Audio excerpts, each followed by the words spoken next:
bodies that have been found in a common grave in the basement of this barn along Route 6.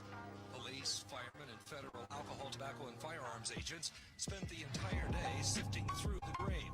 The body of a man was found last night, 2 or 3 others this afternoon, and the search goes on at this hour.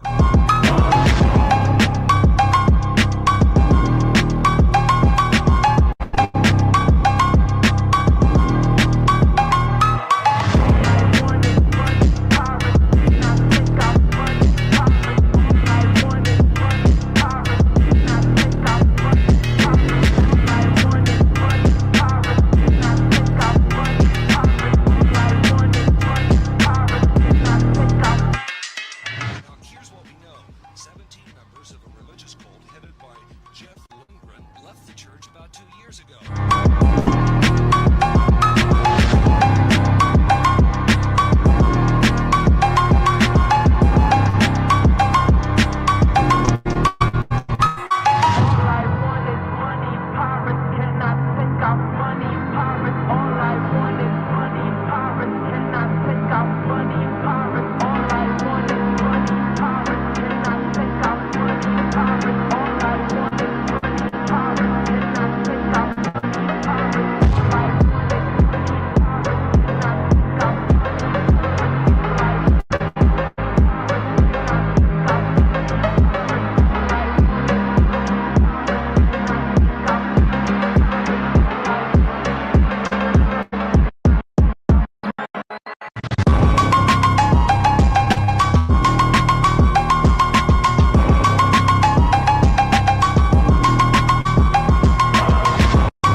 Lundgren left the church with his followers after he was threatened with excommunication because of his teachings. Police sources tell me Lundgren and his cult then planned to take over the temple using automatic weapons and taking hostages if they had to. Lundgren reportedly wanted to hold on to the temple until the second coming of Christ. We're in very close discussion with the law authorities, and they helped us to understand that we needed to be careful about our own personal activities. Then back last April, FBI agents and police surrounded the farmhouse and questioned the group. That's when the plot fell apart. Dennis and Cheryl Avery wanted out. I'm told that's when the Averys and their 3 little girls were executed, their bodies buried in the barn. The cult left Kirtland, and I'm told it broke up just last month.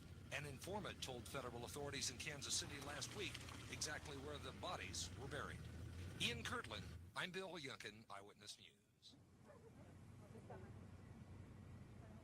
It seemed to be the best kept secret in town. I still think it is. Probably maybe in the nation.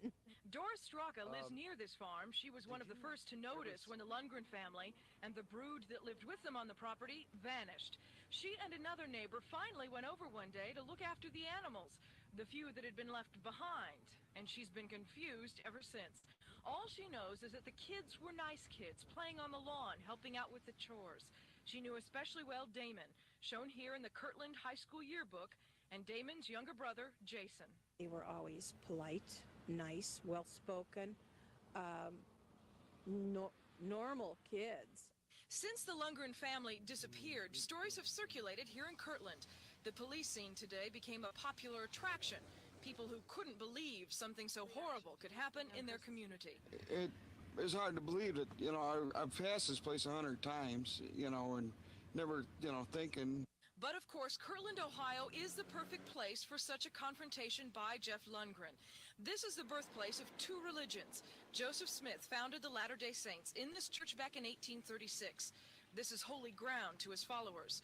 The Mormons eventually broke off with Brigham Young and traveled to Utah. Those behind espoused a different theology and called themselves the Reorganized Church of the Latter-day Saints. It was within this faith that Jeff Lundgren tried to promote himself to prophet. And once pressured out, it was against this church that Lundgren wanted to exact his revenge. Whether his revenge led to murder is still being investigated. In Kirtland, Rebecca Shaw, Eyewitness News. One body at a time. Slowly, paramedics and firemen carried the 5 out of the barn tonight. It took about 8 hours for local police and federal agents to dig through the floor of the barn and exhume the bodies. It's total mud, flood, clay. Police aren't saying how they were killed, but the killer had gagged and bound the victims with electrical duct tape. They were then buried under a layer of clay, a layer of stone, and a layer of dirt. Police believe the family was killed and buried in April of 1989. For a year and 9 months, the Kirtland Police Department has been investigating several families who lived together in this house, including the Averys and Jeff Lundgren's family. Police believe Lundgren is the leader of a religious cult responsible for the killings. The FBI stepped into the investigation just before April, after members of the group began threatening Mormon church officials in Kirtland, Kansas City, and Utah. ATF joined the investigation because police believe the cult was stocking up on firearms.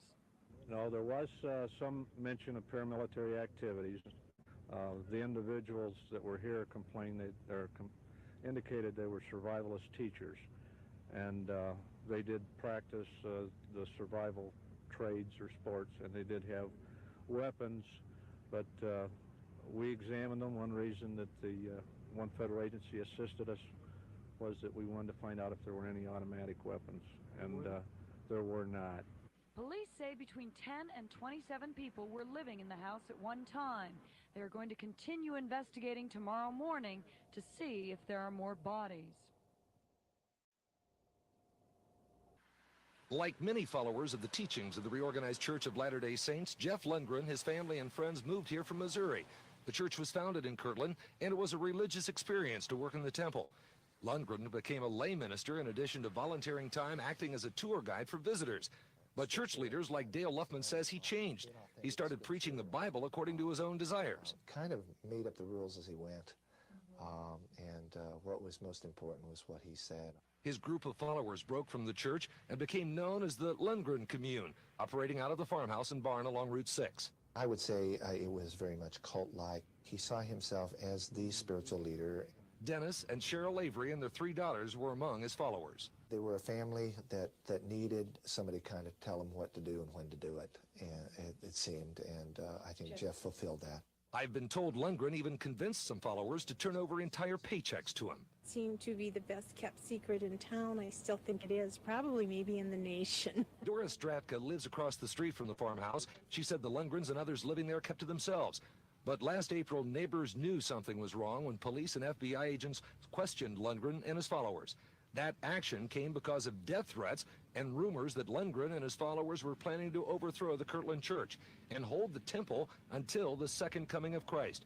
Church leaders were warned by lawmen to be careful. I've been told some were actually given police protection. And they helped us to understand that we needed to be careful about our own personal needs. Sources tell me that police raid in April convinced the Averys of the cult give up the plan to take over the church. It's believed they were then executed, their bodies buried in the barn, and the group disappeared. 9 months later, the folks here in Kirtland finally know the final chapter of Lundgren's Commune.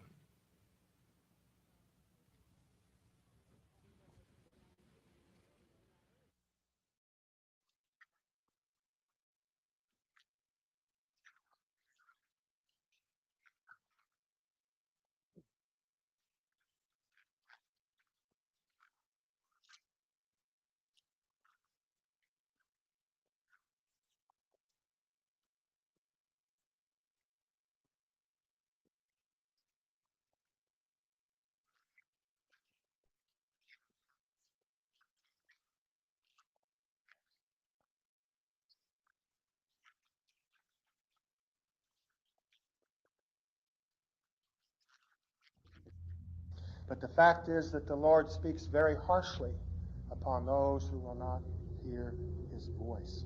I was constrained by the Spirit, and it was undeniable that it was time to begin to clean house.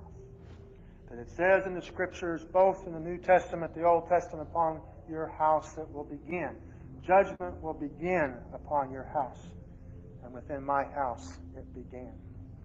Yes, it is a great mystery. Yes, it is a great mystery. But the mysteries came forth by dividing the word. Everything we did was done by dividing the word. It was shown. There was no Jeffrey thinks it should be done. It all came from the word of the Lord. The Averys didn't believe, not as they ought. And the issue is, those who sought the truth had classes where more could be given. And from time to time, we had classes where less was given. It was always the truth, but less was given because they didn't want more. And there came a point they continued to dwindle in unbelief or dwindle in darkness. And if you would go over the scriptures, if you do not repent, you would be destroyed. And that is, in fact, what happened.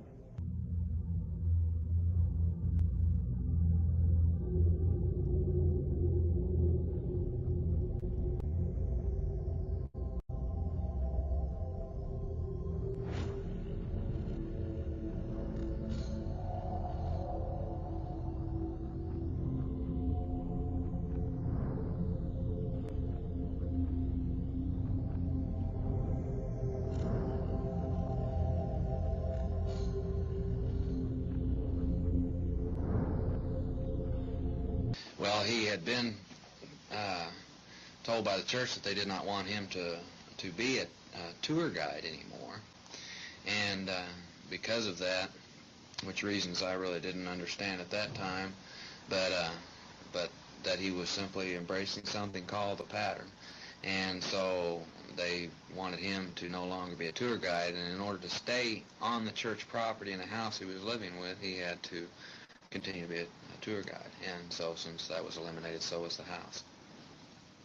We had different classes, and these classes were basically to reestablish and reaffirm very strongly in our minds that there was such a thing as a pattern, and that the pattern was true. But the basic precept was that if you use the pattern, you can't err. You absolutely cannot flaw in that. And also it was to establish that so that eventually the type of teaching that could be provided that anyone who brought forth the pattern and the teachings from it would be the seer. And so ultimately the people who believed the pattern and it was true and that you could not err, you also had to believe that it was the seer that brought it forth. Jeff Lundgren held the classes. I believed at that time that, and it took some time and it took the classes to do it, but I believe that through the numerous scriptures that talk about the pattern and that it does exist, and what the seer in the last days, or this one that Malachi speaks of, Elijah the prophet and all this business, that he would come and that he would proclaim things from the house, and so it was evident that that's who he was to me at that time.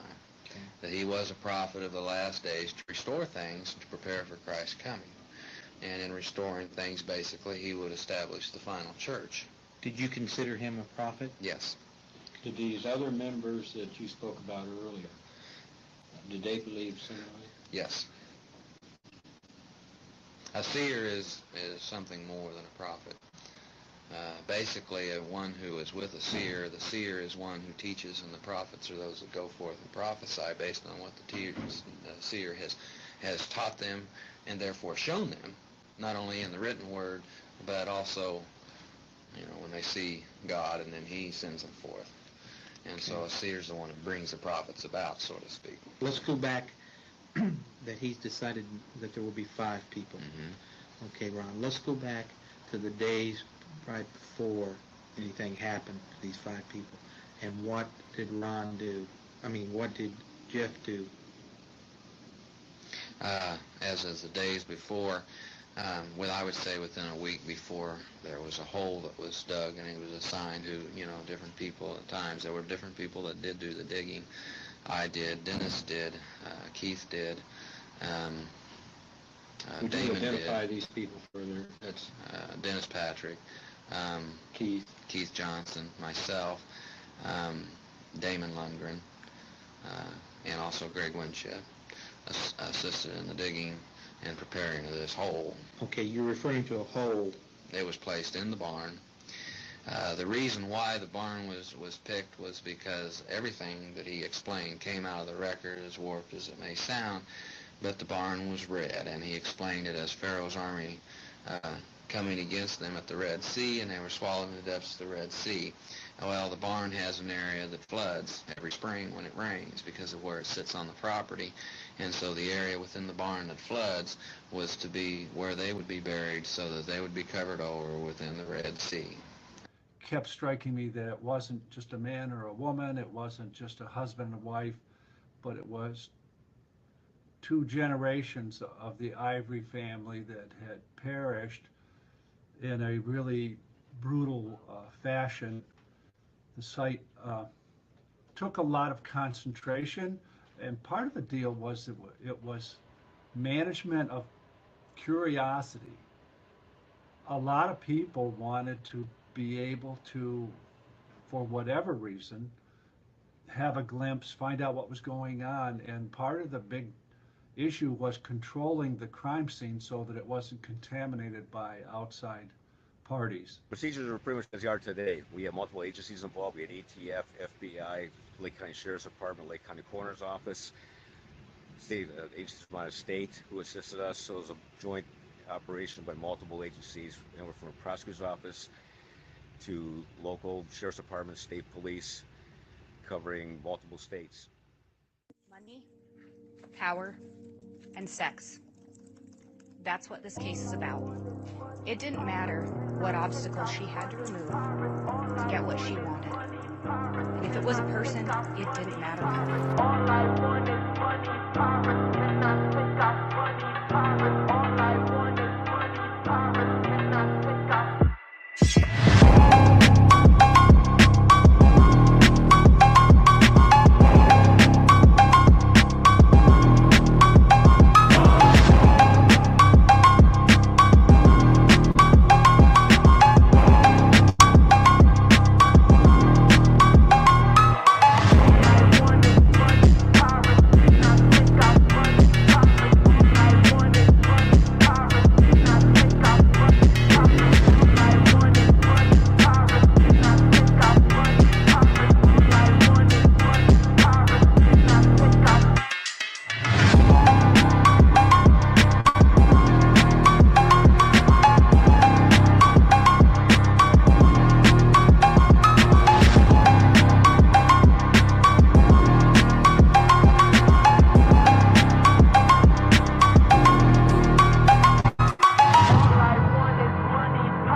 guilty or guilty of conspiracy to commit first-degree murder of Joshua Jackson Vallow and grand theft by deception? Answer, guilty. Is Lori Noreen Vallow not guilty or guilty of first-degree murder of Joshua Jackson Vallow? Answer, guilty. Is Lori Noreen Vallow not guilty or guilty of conspiracy to commit first-degree murder of Tammy Daybell? Answer, guilty. Is Lori Noreen Vallow not guilty or guilty of grand theft? Answer, guilty. dated this 12th day of May, 2023, signed by the presiding officer. They got the bitch. Hell yeah.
The whole time? Oh my god. Let's stop and we'll come back tomorrow. Oh my good god. How about now?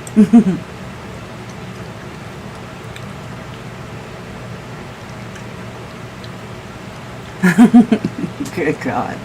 I'm gonna go shut my door. It's hot. I done told y'all, like, all of the mysteries of the kingdom, so you could start your own cult. But what I was saying was a lot of stuff. I couldn't get the clip.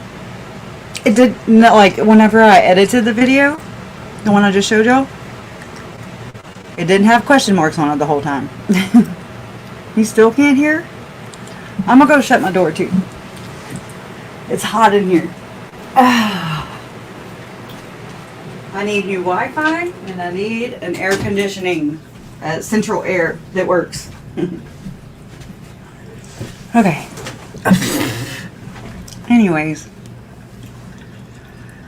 Okay. So, yeah, so I was uploading, and I'm trying to do it now.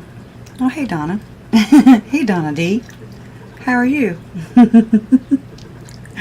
It's okay. I'm messing stuff up by myself. Oh, okay. And so I'm trying to upload the video again. I've been having a lot of issues. My phone's out of, well, it keeps telling me it goes back and forth. It's like, yeah, you're out of storage, and then it's like, it goes away. And then I'm like, okay. So I continue on, and then the question marks on the video look like they were watermarked on there. So, and the volume on, yeah, it is Zalima. It will always, it always was, and it always has been Zalima. I wish we had, I wish that we had how I have all these cult members up here on screen with me. I wish that we had mugshots of Melanie Gibb, David Warwick, Zalima, the Dilemma, but we don't. Why? I did not hear about that, Carrie. I did not hear about that at all. That's cray cray. But I mean, there's got to be a lot of crime in prison still, you know? I wonder if that will be the same prison that Chad goes to, right? I know. Whenever I was in Boise, I stayed at Detective's daughter's house, and until Jason got there, thank God, I was going insane. I was a lost puppy. But she, there's a guy that she knows that's in prison. I forget which one, but I had talked to her before I left and came back to Lake Charles to see if the guy would ever come on. I'd pay for the call or just do a pre-record, you know what I mean? Like, it doesn't have to be live. And he asked first if I was single, as most, anytime you feel unattractive, just when I'd go visit my brother in jail, they make you feel attractive because they're like, woo! And you're like, oh my God, shut up. I'm just saying. That, or like my parents owned a transportation company, and so we would transport offshore crewmen, right? You always feel attractive there also. They're like, hey, they've been offshore forever. just saying, it helps with the the self-confidence. But so yeah, I cannot type and talk at the same time. Jeffrey Lundgren. So I'm gonna try and upload it again. We'll see. I don't know. It's gonna take forever anyways on that, but right? I can't wait for those mock shots either. Right? I feel like there needs to be some arrests. I'm not at all satisfied. I'm not. I don't know if I'm just an ungrateful little bitch or if these are real. If this is real feelings to have. I think so. I think that there needs to be more arrests. Not just Chad and Lori. It's a cult. Hello. Here's a cult. Arrest. Time served. Culpable. So that's one that's one thing about these cases that are different completely, because there should be some more damn arrests. For sure. More mugshots. T.S. Jackson says construction workers are good for that too. Right? Oh, I used to work in construction, and you know, as time has gone on, companies and stuff, you know, with sexual allegations, sexual what the hell? Harassment. Blah, blah. Okay. Sexual harassment and all that has come to light. And anyways, so I would be put on a crew, and you know, I could tell the guys that I worked with in my crew or whatever, they would just be like kind of testing, feeling me out, you know, like, well, we gotta have a girl, you know. Harassment. Yeah, thanks, Natalie. And so I could tell, you know, I'm just like, oh man, they're not just going to cut up. They're not going to be themselves because I'm a girl and whatever. And I'm like, trust me, I promise that what comes out of my mouth is way worse than anything you guys can tell me. I know how to handle myself, you know. So, yeah, after a couple days, they would lighten up and then normal. Just, you know. Anyway, so... yeah, I've tried doing pre-records on this, but I haven't had time to edit it, so I would need a lot of editing to read beforehand. That way I wouldn't get out of breath. You know, I'm just not one of those, I'm not a YouTuber. There's people who just have that kind of spunk, and then there's me. I feel so bad though. If my Wi-Fi signal has been on, like ever since I went live, so let me know if it's giving us trouble or if you're having trouble. There's my pendant. That reminds me of Tylee. I haven't taken it off since I got it. Pure life. I don't, to me it symbolizes Tylee. So, I told Jason he needs to make some of these. Pretty easy, I would think. Looks easy. Let's just say that. So, let me get to it. I signed out. I had to clear my cookies. So whenever I signed out, I had to sign back in, which was another reason I was late. You know, there's always something. Where's it at? So, anyways, Jeffrey Don Lundgren. Okay, that's his full name, Jeffrey Don Lundgren. He was born on my birthday. Well, I was born on his birthday. May 3rd, 1950, and he died. He was executed October 24th, 2006. Okay, so he was an American self-proclaimed prophet, cult leader, and a mass murderer who, on April 17th, 1989, he killed a family of 5 in Kirtland, Ohio, which is where Joseph Smith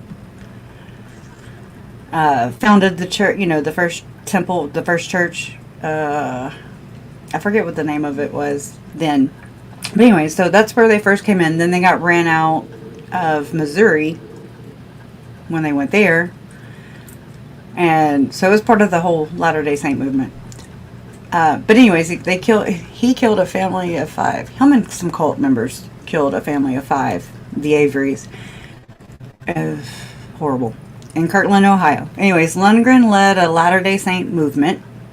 Aren't they all? Researching this case has gotten me to question, you know, there's so many questions that come up. And it got me to question Brigham Young, even, you know, which was the second prophet of the Latter-day Saint Church. And he, because I mean, so after Joseph Smith was, they say martyred, I say killed. But whenever him and his brother Hiram Smith were killed, Brigham Young stepped up to the plate. Or, how do I do this? Brigham Young was, he basically was like, hey, so I'm next up.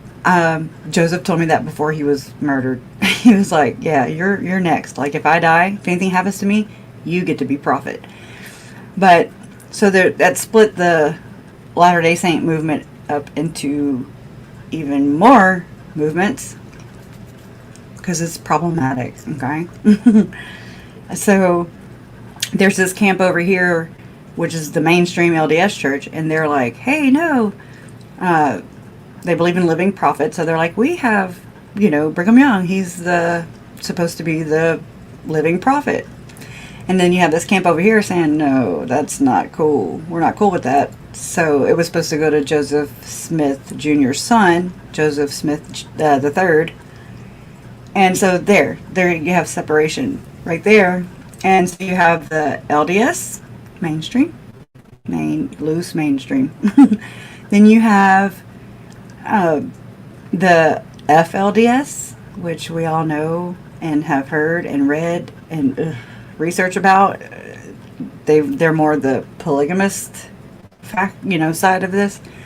And then you have the RLDS, which is the Reorganized Church of Latter-day Saints, Community of Christ. And so anyways, they all believed that Joseph Smith Jr. was, that all that happened to Joseph Smith, and, that he was visited by an angel. And anyways, I probably should just read off the thing instead of chopping it up real bad. So, Lundgren led a Latter-day Saint movement-based cult and interpreted scripture using an unconventional method that he described as chiastic. Excuse me. So it involved searching text for recurring patterns. I'm like, well, that's what I do. Similarities in between, between the cases, and some things jump out, and I'm like, oh my God, no. It's crazy. Which involved searching text for recurring patterns, as I say. He and several of his followers murdered the Avery family, fellow members of his cult, for which he was convicted and sentenced to death. Lundgren was executed in 2006. And I remember reading that he wanted, I think he got it stayed one time. But he had filed I don't know what you call it. Because it was like inhumane. It was considered inhumane. This is something he tried to save himself from being executed, was that the complaint was, or the argument was, that he was too heavyset to take the lethal weapon, the lethal drugs to execute him. So he was like, I'm too fat. I can't. You can't kill a fat boy. I wonder if he was fat when he had the idea, or if he was just chilling, read about it, heard about it, and then he was like, oh, let me try that. So he started eating really fast. I don't know. I'm just saying. So anyways, he was born on May 3rd, 1950 in Independence, Missouri, and he grew up as a member of the Reorganized Church of Latter-day Saints, and or commonly we'll refer to it as RLDS. According to Lundgren, as well as some of his former neighbors, he was severely abused as a child, particularly by his father. Lundgren was, by most accounts, a loner when he was in middle and high school. He became an expert hunter when he began to spend time with his father as a teenager, becoming knowledgeable in the use and maintenance of firearms. Seems to be, important. So was Chad. Whenever I read, let me take this one out. Whenever I was debating, or actually I didn't even know, it was a non-issue last week, whenever I was looking, I don't know what I did. I was orbiting as usual, and when I went back into my storage and everything in the cloud, I had ran across Chad Daybell's books again, and I was like, let me just check this one out again. Anyways, I ended up on my Kindle app. I ended up in Amazon, then on my Kindle app. And it was this autobiography or whatever. So I started reading it, and again, because I read it years ago, and then that has, Chad came out with new stuff. I say new stuff, but the court blessed us with, putting his, what do y'all call it, smutty novel into court record. It's so gross. I feel like I should be able to give it a victim impact statement. So Larry should be able to. We should all be able to put or give a victim impact statement. We had to sit through that shit. That's what I'm saying. That's all I'm saying. We had to sit there and witness that. We had to sit there and listen to their bullshit. They should be able to have to listen to us. That's a fair argument. So anyways, all right, let me continue. Or was I going somewhere else? Anyways, Lundgren enrolled at Central Missouri State University, and he spent time at a house that was specially built for RLDS youth. And knowing what I know now about, like the Boy Scouts of America and all these youth groups and stuff, and how the predators, and there's a lot of child abuse and sexual abuse against children, it just makes me wonder,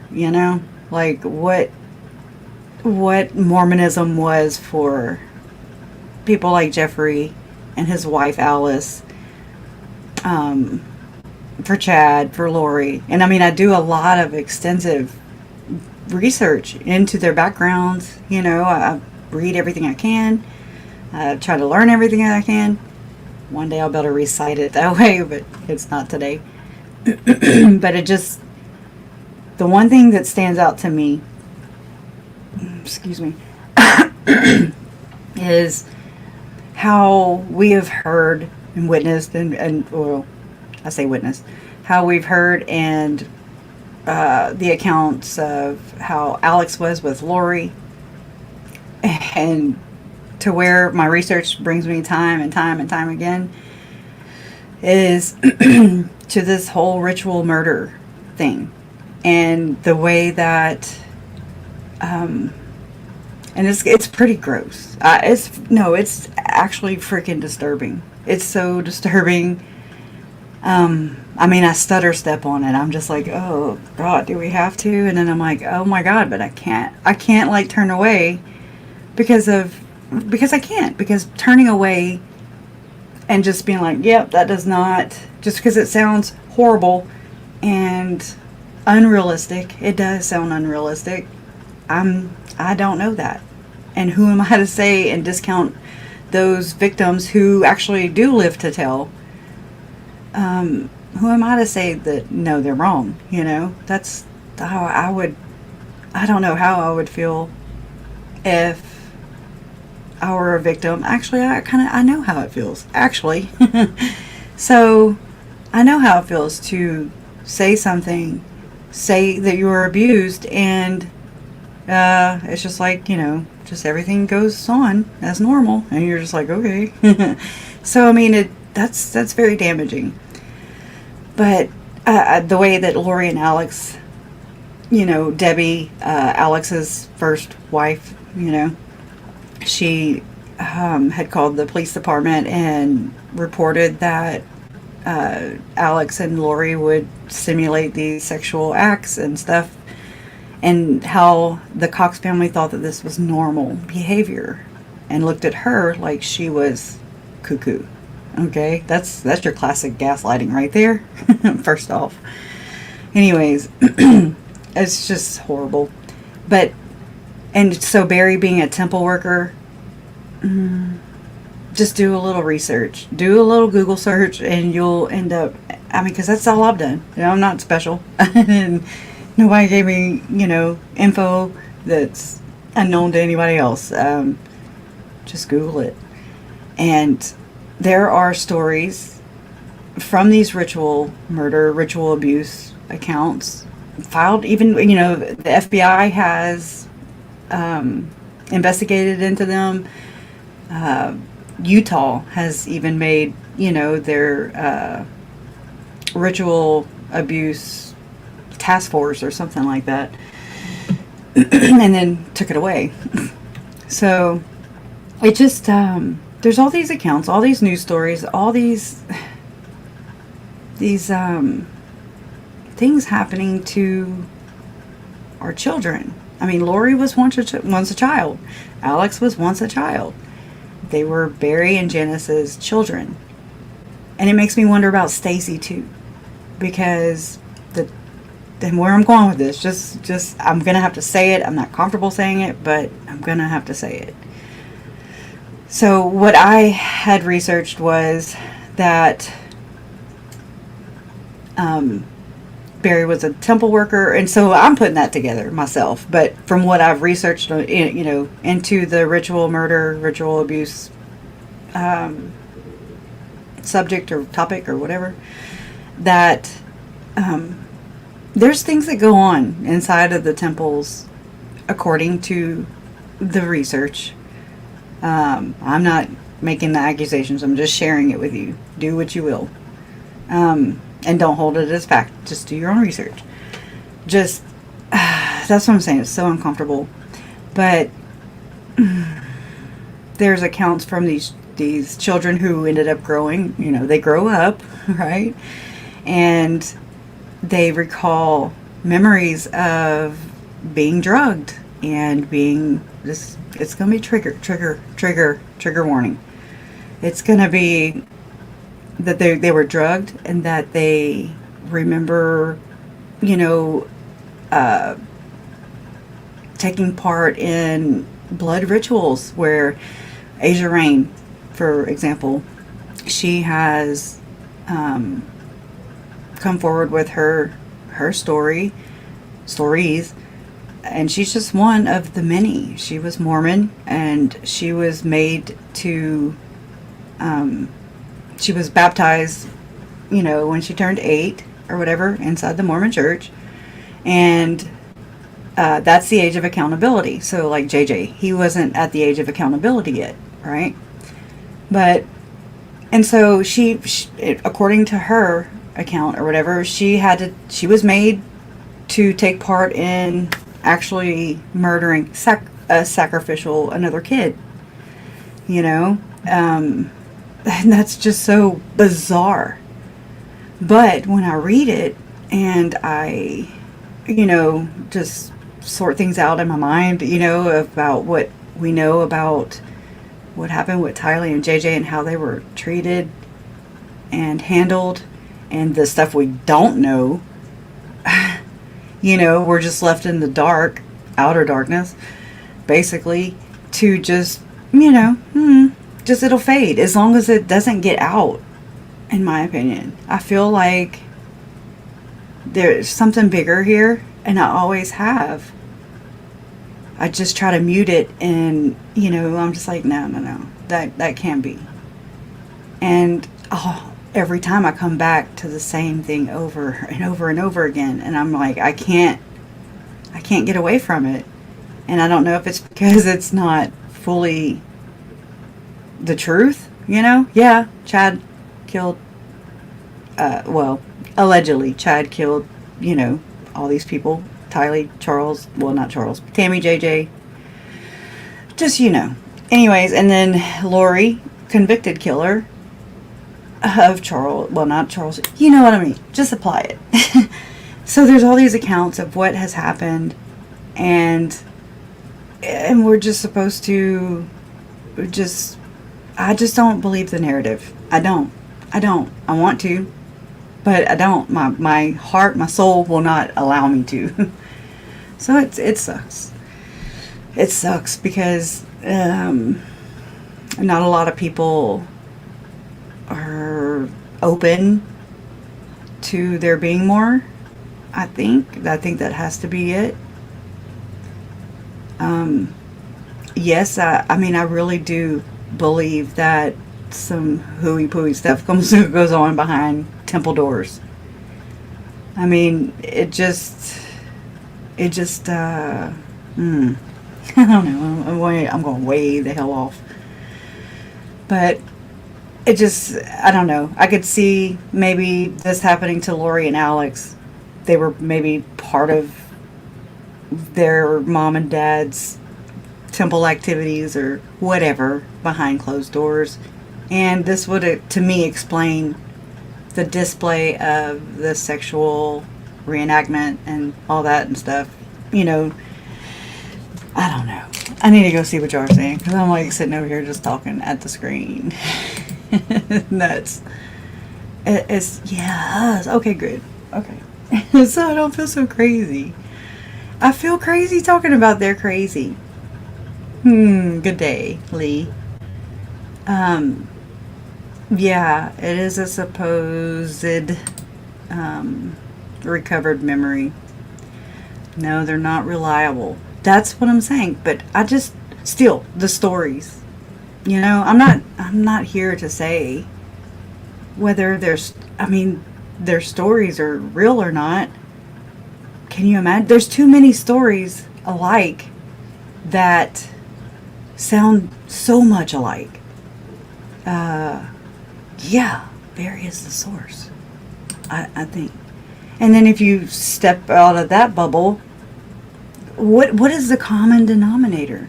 It is the church, in my opinion. I mean, that's where it comes from. That's source, in my opinion, And so, I mean, I've actually refined my thought process. Thank you, Jason.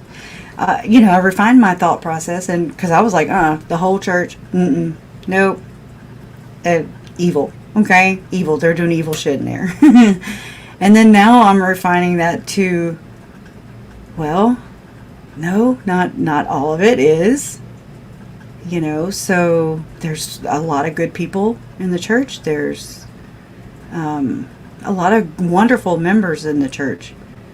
But there's this going on, you know, like, I don't know. I don't know. I'm torn. I can't discount it, because if Tylee were here today, I can't discount it. If I can't. I want to, because that's comfort. It's comfort for me to just be like, oh yeah, that's what it was.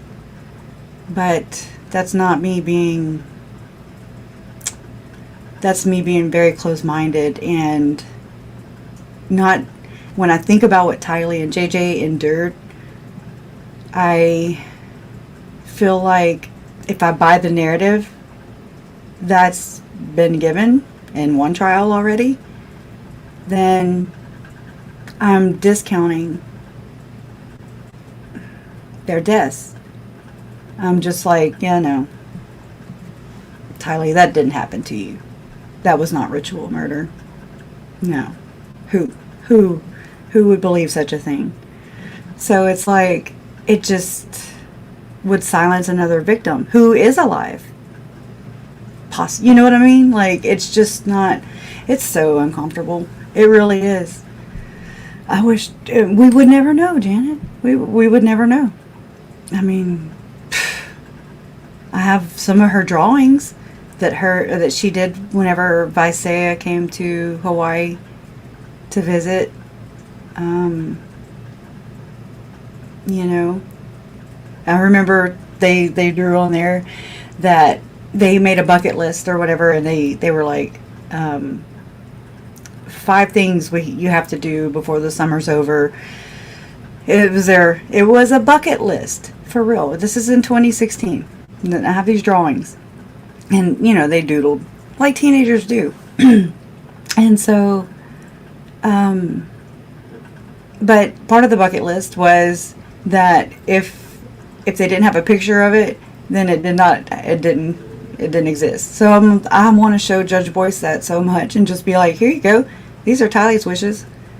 You know, she believed in this. If it, you know, according to her bucket list, if they didn't capture it on camera, then it was not real. And I feel the same way about about the cameras in the courtroom, and or not. Seeing is believing, right? Not just hearing. There's some of the audio that I've listened to from the trial. I know I'm way off topic right now, but it's okay. But from the trial, that actually loops, and you hear the same thing again, and I'm like, what in the hell? Why? They just went into a little white noise, you know, sidebar, and then it loops, and I'm like, why did they do that? Why did that happen? It's just kind of weird. So these things do happen. I'm not going to discount these people. You know, I'm just exploring, I'm just researching, because I find it fascinating that their stories, if Tylee and JJ were here to live, you know, alive to tell their stories, then I feel like, I just couldn't shut them down.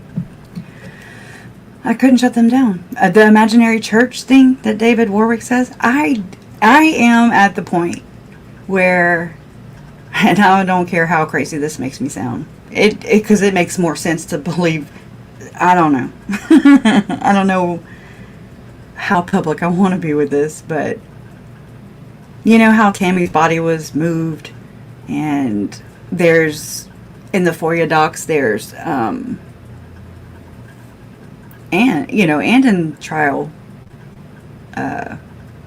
transcript, there's that whole eggs text between Lori and Alex, and they are talking to each other, and she says to Alex, he asks, I don't know how it went, but something about David and Melanie, and she's like, they're still asleep in the bedroom or something like that. And she says something about, do you have eggs? And he's like, I have egg. Do you want me to bring you egg? And I'm just like, okay. Well, none of that came out in the trial. Okay. But this is temple talk, in my opinion. Straight up temple talk. That's what I call it. Because I do suspect, I have a high speculation that this involved the temple. If you want to call it imaginary or not, I call it the real one. But that's just me. I mean, everything else about this story, and even about the Lundgren story, is crazy. It just doesn't make sense all the way across the board. You know, like if Chad were to show David that property by his house, that he wouldn't show David invisible property, or property where there's a, David Warwick said he saw, or Chad told him to look at the property, and that, you know, he didn't see a church there. I really think they're talking about the real temple, the real one. But in the way Tammy's body was moved and cold, you know, how he didn't call right away. It's just gross.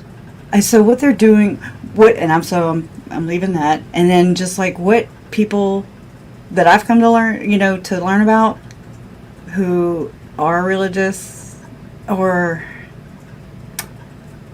look at the priests, look at the sexual abuse being covered up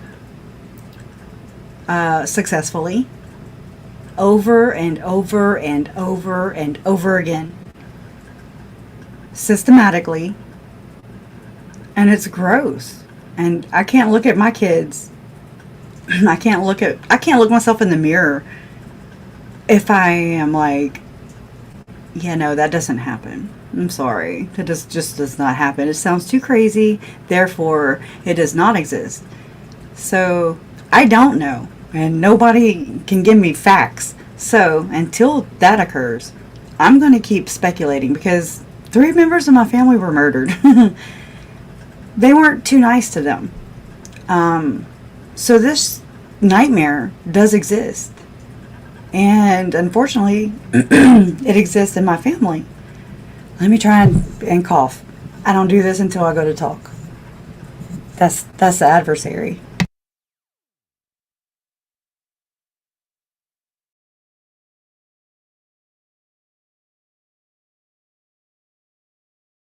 Okay. So, yeah. Emily's whimsical world. Tali couldn't do anything. Her mother couldn't do anything. Her mother would have destroyed the journal and would have been dangerous. And so, yeah, you wonder about their phones. You know, Tali, your phones store a lot. We're learning this. I mean, I am. I'm learning. I'm like, oh, yeah, you can't. You cannot. I wouldn't. I would not recommend murder. It's just, it's wrong. And you don't get to do that. And then, you know, they have so many things that are,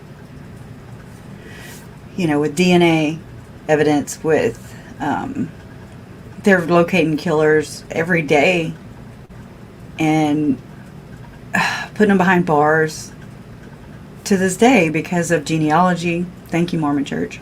And other advancement in technology. Not so much here in my house. Mine seems warped. But, yeah. So, to me, it just seems like if we continue to just, you know, speculate, or, no, if we continue to deny that these things really can occur or do occur, then I think that's just setting us up for becoming victims, and our children becoming victims, because we don't want, you know, because we want to turn a blind eye to everything because it's comfortable and it's safe. That's so scary, you know?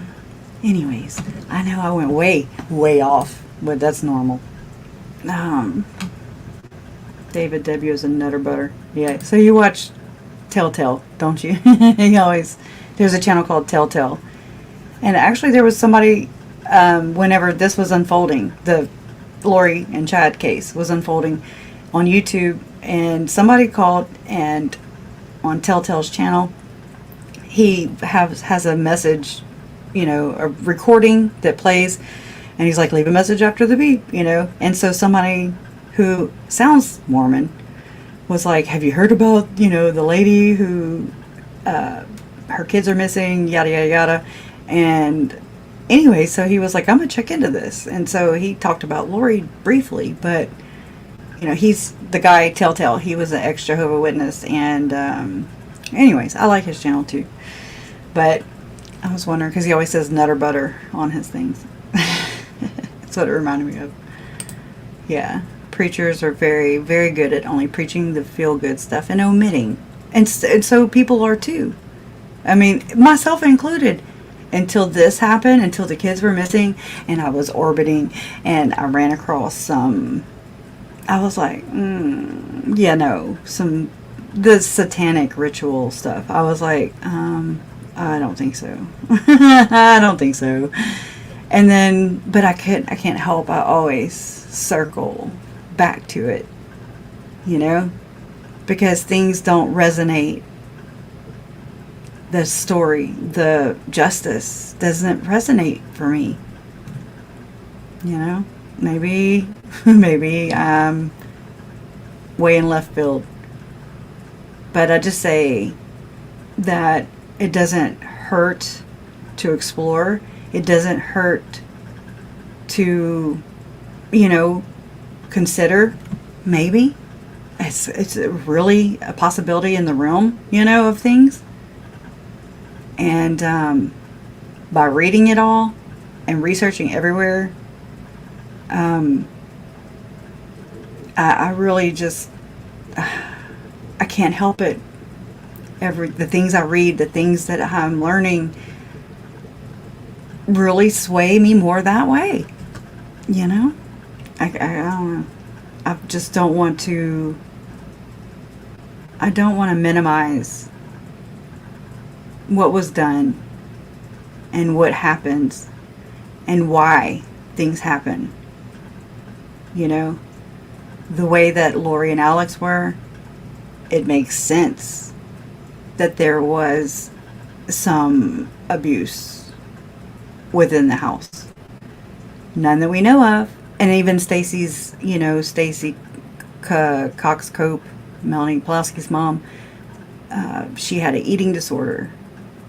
I mean, so people that do have these end up having dissociative identity disorder, DID, and it's because what's happening is the abuse is so traumatic that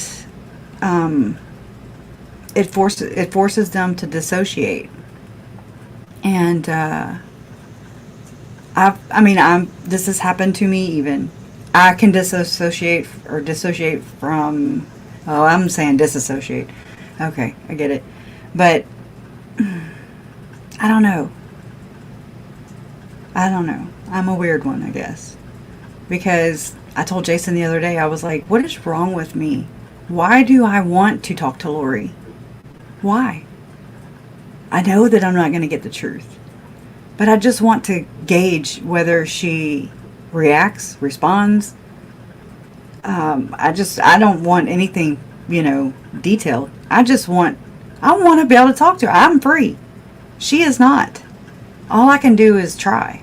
So, but why do I want to? Why?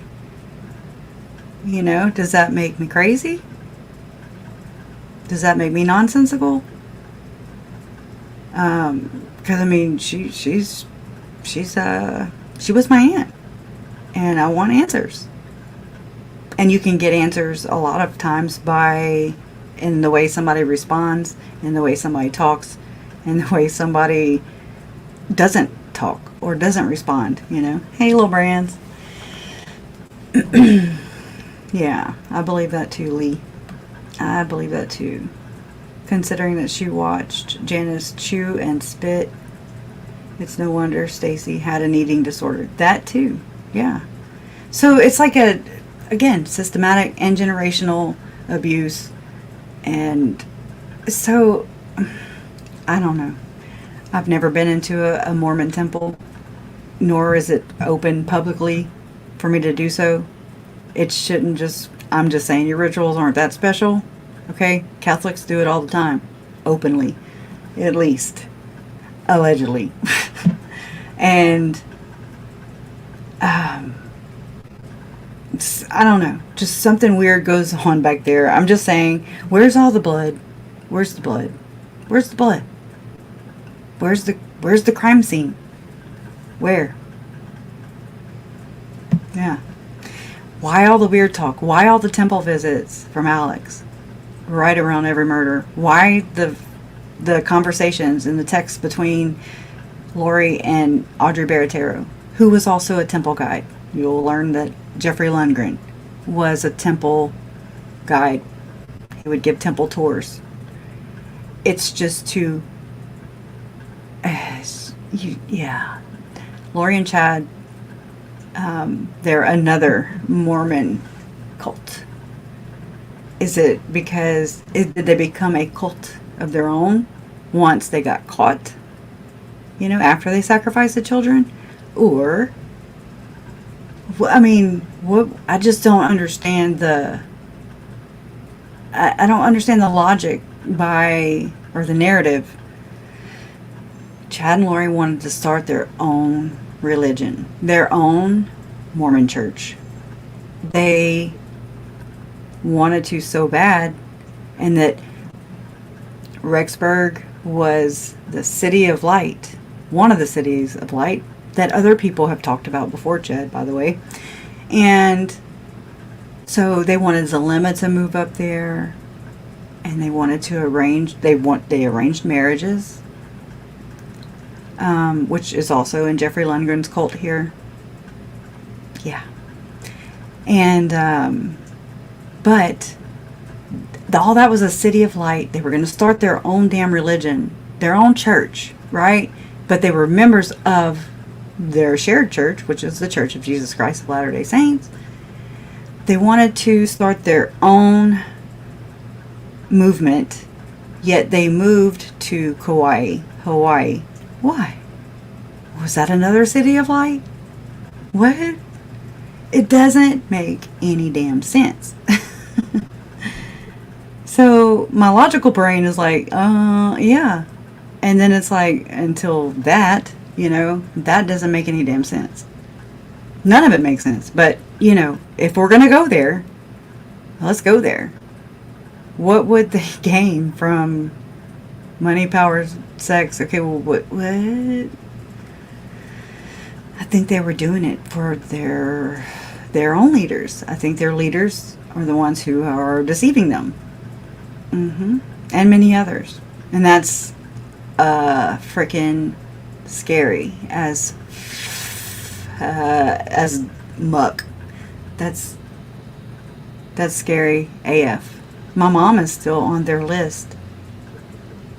My mom's on their list.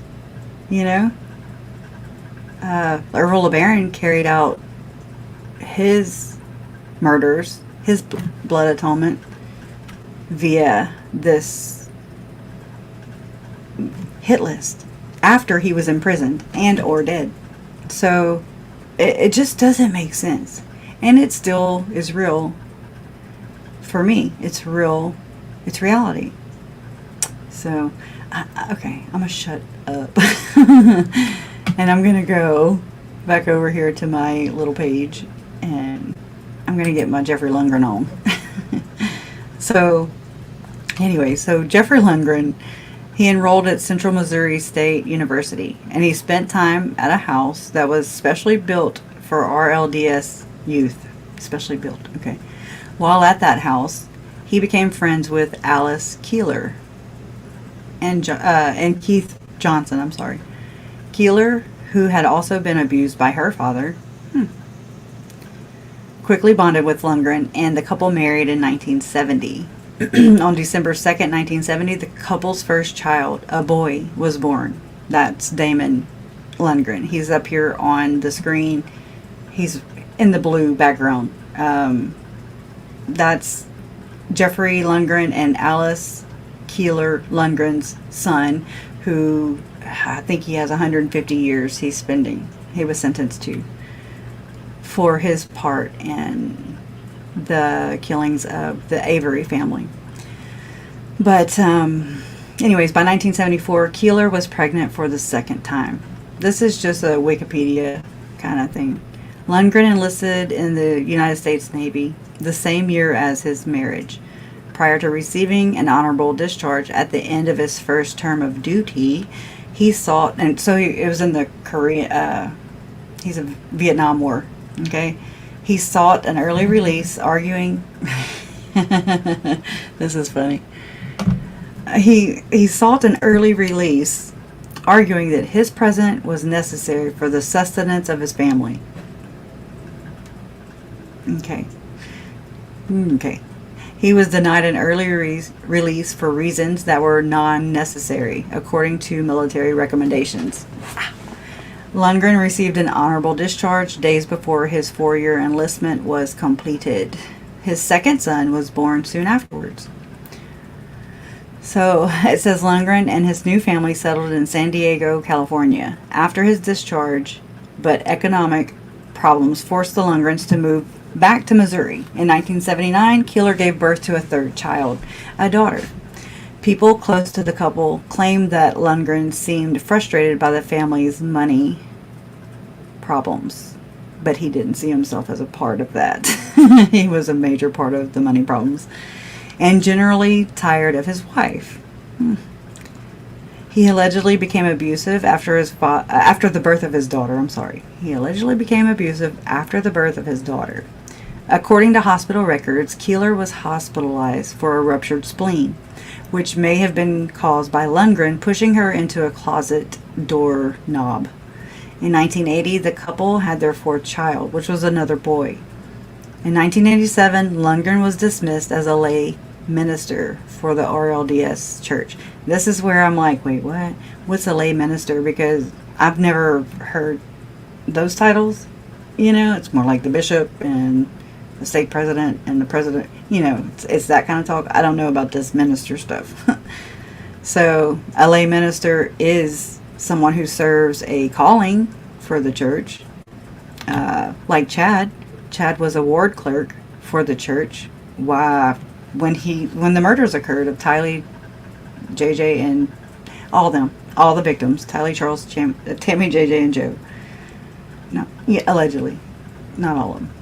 Anyways, so, but that's what I'm saying. The whole excommunicated thing seems pretty convenient.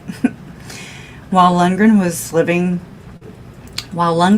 in a church-owned home in Kirtland, Ohio, he volunteered as a tour guide at the RLDS Church Historic Kirtland Temple, which was next door.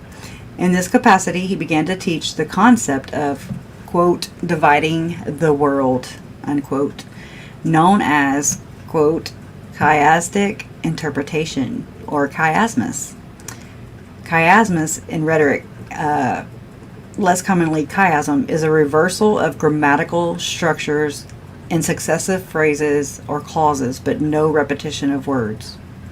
See, I pick up on all the repetition of the words. So, but I don't sit here and try to, I'm not a prophet. We're all prophets if you think about it. Anyways. So, Lundgren falsely claimed to have created this interpretive method. So he was like, I came up with the method.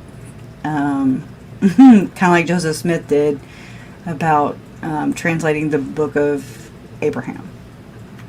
I'm just saying. So, yeah, anyways. So to call Lundgren a cult leader would be to call Joseph Smith a cult leader and Brigham Young a cult leader. Just saying, if you're going to throw the label out there, then It covers the ones throwing the label, in my opinion. I find them as useless as a $3 bill. You know, it's just it's useless to me. Anyway, so he claimed to have this false interpretation method. The foundation was that in everything created by God, the right side is a mirror image, and therefore Scripture had to be interpreted using that same method. Lundgren cited the Kirtland temple as an example because the right side was a mirror image of the left side. To apply this concept to Scripture, one takes a sentence from Scripture. If the sentences before and after are consistent, the center sentence is the, quote, truth, unquote. When the sentences before and after conflict, the center sentence is a lie. These teachings of scriptural interpretations by Lundgren attracted followers. He claimed that he moved to Ohio because the word Ohio is chiastic. Lundgren was asked to leave the Kirtland house around 1987. He didn't get excommunicated until 1989, I believe. And his job as tour guide was terminated due to suspicions of theft. See, I get quite a few different stories because, you know, it's like, whose story? Whose?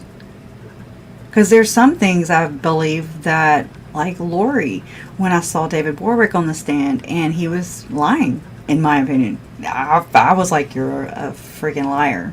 I was so upset. I was so triggered by what David Warwick was saying on the stand. Lying, in my opinion, on the stand. But, I mean, they're tried and true to say, well, you know, I didn't believe in his visions, but, you know, he's got his own damn visions. You know? And it's like, hi pot, I'm kettle. You know? And, that's awful ripe of him, is what I'm saying. It's awful self-serving, which is very fluent in this. And maybe in all religion, I don't know, but it's so fluent in this story. It's nuts. And self-serving, I mean, you might as well self-exalting and becoming a god. You're elevating yourself. But that's taught. And, you know, anyways. I mean, it's going to be the outcome. When you teach people that they can be a god, then you're going to have God complex, you know? And so that's narcissist after narcissist after narcissist in the making, and being pumped out 2 by 2. I always say 2 by 2 from this church. But anyways, I know I derail a lot. This is where when I read these things, I'm just like, oh my God, it makes me think of our story, you know? So, anyways, Lundgren and his family moved to a rented farmhouse located at 8671 Chardon Road on U.S. Route 6, east of Ohio State Route 306. At that time, some followers started to move into his new home. Among these followers were Kevin Curry, Richard Brand, and I have them up here on the screen, Greg Winship, Sharon Blunchley, Daniel Kraft, and Debbie Oliveras. Ronald and Susan Luff, Dennis and Tanya Patrick, and Dennis and Cheryl Avery maintained their own residences. You know, so they weren't huddled up in the same house. Okay, some of his followers had known Lundgren in Missouri, while others were drawn to Lundgren at the Kirtland Temple. We're going to just kind of read through because there's different tales. While Lundgren was living at the farmhouse, he began to practice methods which were consistent with Robert Lipton's criteria for mind control, which is he's an American psychiatrist and author, chiefly known for his studies of the psychological causes and effects of wars and political violence, and for his theory of thought reform. He was an early proponent of the techniques of psychohistory. So, for example, cult members were forbidden to talk amongst themselves. Doing so was a sin. It was called, quote, murmuring, unquote. Lundgren would eavesdrop on cult members to cause them to believe that he could read their minds. Meow.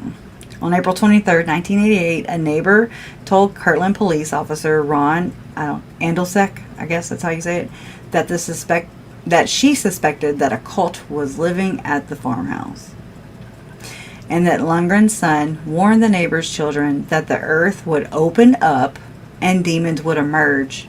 See, they put on May 15th. It's actually May 3rd, which was the date. See, I'm just saying, which was the day that. So this could just be a typo because I see it down here too. Let's continue. On April 28, 1988, a former cult member referred by the FBI contacted Kirtland police and reported a conspiracy. So right here in Wikipedia, they have a conspiracy is an agreement between two or more persons to commit a crime at some time in the future.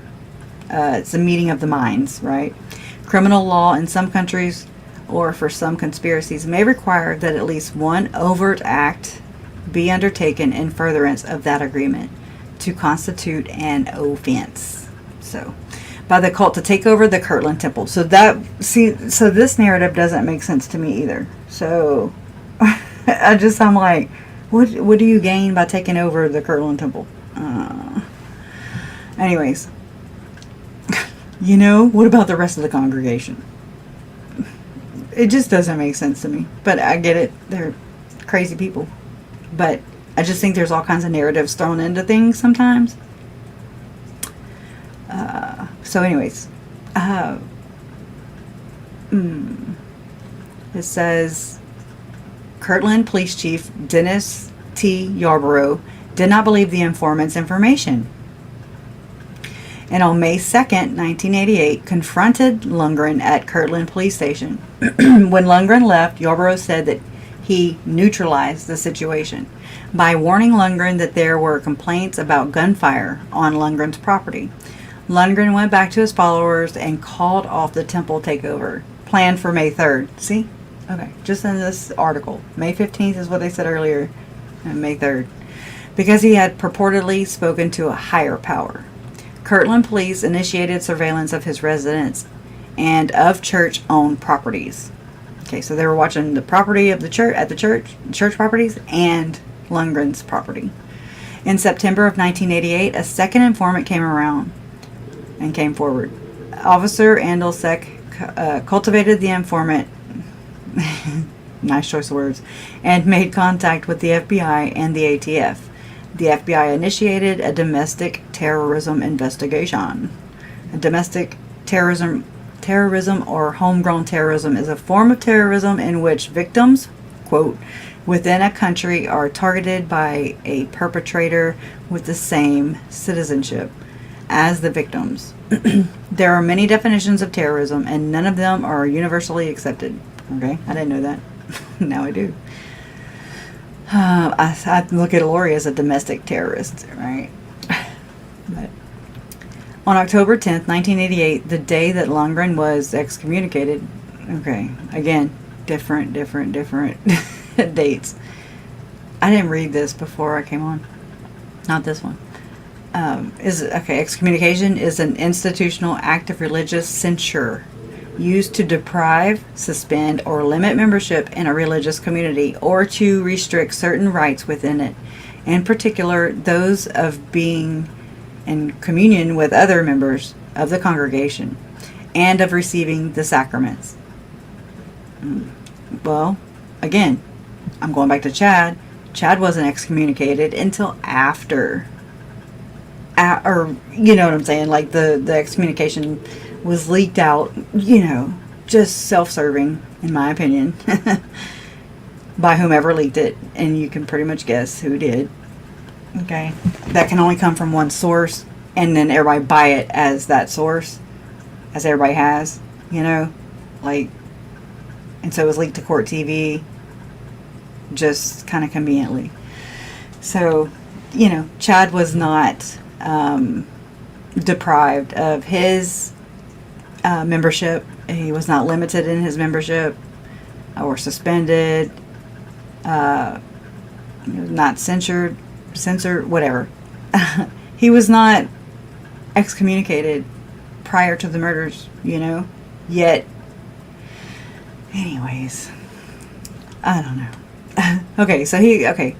On October 10th, 1988, the day that Lundgren was excommunicated from the RLDS church, there was a thunderstorm.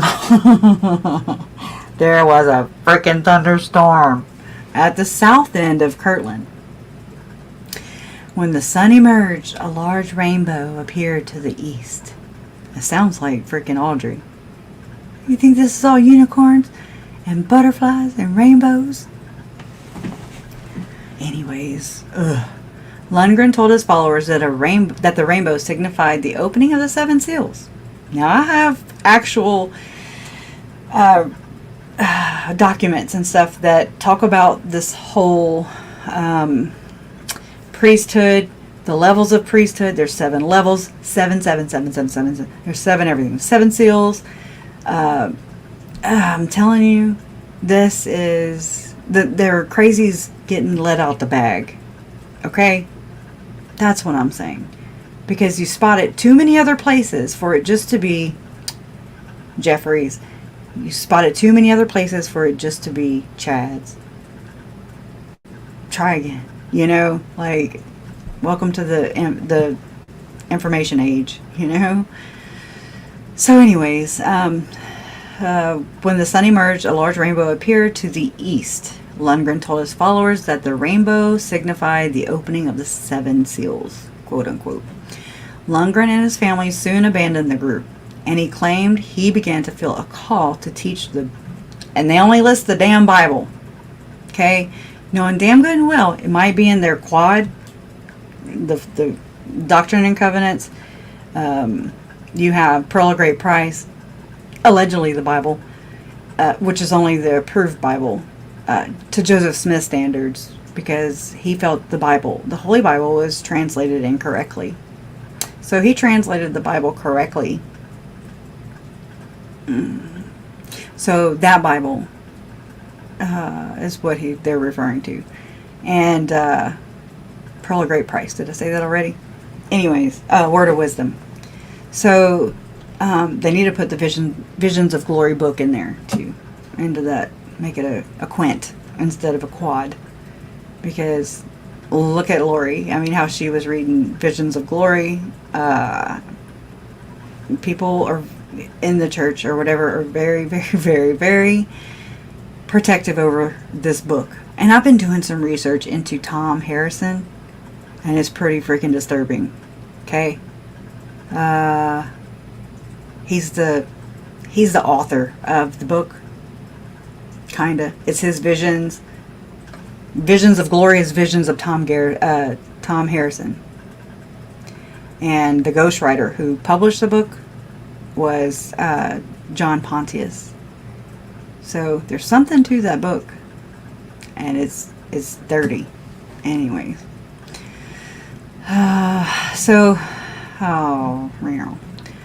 Lundgren and his family soon abandoned the group, and he claimed he began to feel a call to teach the Bible, not the Book of Mormon. Not, you know, that cannot be on here at all, ever. It's another way, in my opinion, that this church that the church evades and distances itself from their responsibility. If they're going to sit here and produce all this rhetoric, then they should not be able to distance themselves like they've done with Chad and Lori, Jeffrey Lundgren, Ervil LeBaron, Alma LeBaron, Joel LeBaron, all the damn LeBarons, okay? And Ron and Dan Lafferty. You know, when the crazy just gets let out a little bit too much. Oh shit, you know, they're like backpedaling and they're like, oh no, we excommunicated them. They were starting a cult. So to me, this is problematic. Okay, so you have to, in my opinion, I feel very strongly that just as I have to be culpable and accountable for what I put out, I feel that these organizations, upper management type, elite kind of management, you know, these organizations, that they should be held responsible and accountable and culpable for what they put out. Just because they're multi-billion-dollar corporation and defraud everybody, in my opinion, they should be held responsible for what they put out, including Lundgren and Chad and Lori and friends. So anyways, alright, and he claimed he began to feel a call to teach the Bible in the Book of Mormon, I'm gonna say, in the way that he understood it. He formed his own splinter group. Wikipedia says a schism. A splinter group is a schism. It's a division of between people, usually belonging to an organization, movement, or religious denomination. Shocker. The word is most frequently applied to a split in what had previously been a single religious body, such as the Great East West Schism or the Western Schism. Where's the rest of this? Anyways. Alright. So he formed his own splinter group soon after he was excommunicated. Its membership never exceeded 20. I've heard accounts where there were 27 people living in the house. So I don't know if they counted the kids or not. This group was largely composed of conservative RLDS members who believed that God communicated through regular revelations. A revelation in religion and theology, a revelation is the revealing or disclosing of some form of truth or knowledge through communication with a deity or other supernatural entity or entities. Oh, nice. Or entities. That's scary as shit. Anyways, although some members admitted that they have claimed to have revelations even when they did not. I mean, that's a dime a dozen around these parts. But anyways, they were also opposed to more liberal rights for women in the RLDS church, which contributed to their decision to join the new sect. Okay. Keeler told followers that she had once had a revelation that she would meet an important leader of the RLDS church. Okay, she didn't have a revelation. She was told by one of her elders. Okay, this is your basic run-of-the-mill freaking patriarchal blessing. Oh crap, what'd I do with it? I had it here. It was Tylee's patriarchal. I have Tylee's patriarchal blessing. And they all, I have Colby's too. And so you heard what Chad told Alex. They're all just like that, kind of. Well, that one was a little more morbid, but I mean, it's the same thing. So you practice what you preach. Damn, you know? If maybe people weren't taught that, you know, that they needed a middleman to, you know, basically a medium, you know, to stand a middleman. You know, hey, you have got, if you're going to believe in God, in Jesus, and then you are going to, you have to go through me to do it. You can't receive anything. Only I can. Okay? But then you teach people that they can have their own revelations, but they just can't share them outside of their families. It's problematic. Okay? In my opinion. So, yeah. Alright. So, Lundgren began to offer Bible study sessions at his home. So does the church. This is called, Melanie Gibb was a teacher, family home, probably still is. Family home. I'm sorry.